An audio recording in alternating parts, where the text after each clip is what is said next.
So Michael, as one of the developers of Essential Lifestyle Planning, how did it all get started? It started in the late 80s, early 90s. Susie Harrison and I were at the University of Maryland, and we were being asked to get people out of institutions who were stuck. And they were stuck because of how people perceived them. There really were people who could fairly readily be served in the community if you got it right. And we started by looking at futures planning, and we went in and asked people, what's your dream? And the problem was their dream was to live anywhere but here. And they would tell us whatever they thought would help them get out, instead of what would help them get a life out. So we began Essential Lifestyle Planning by looking at what do people need to know in order to support people who were a bit challenging in community settings. And we discovered that the first thing we had to do was help them meet the person instead of the reputation. And then say what's really essential for the person to be successful, to have the life that they want, and then describe the best way to support them. The Learning Community for Person-Centered Practice, Michael, what is it and how did it get started?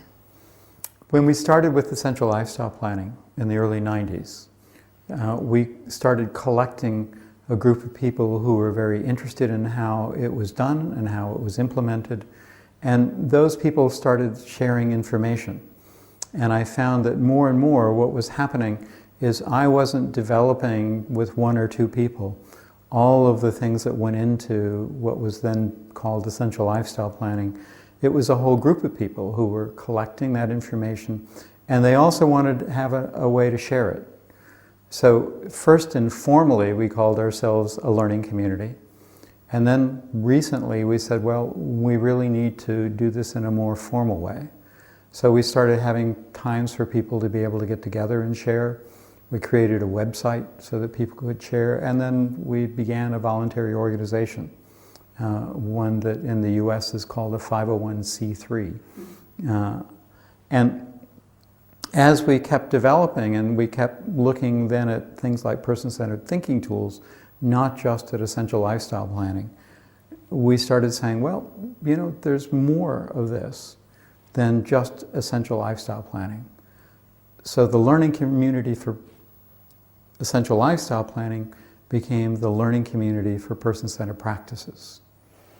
And how can people get involved with the Learning Community? How can they find out more about it? There are a couple of ways. The easiest way is to go to the internet.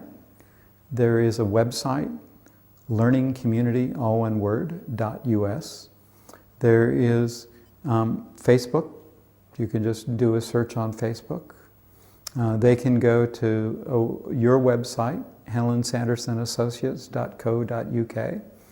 And they can also, if they go to the website, find where they can get training and find how they could become trainers and contributors themselves. Lovely. Thank you very much.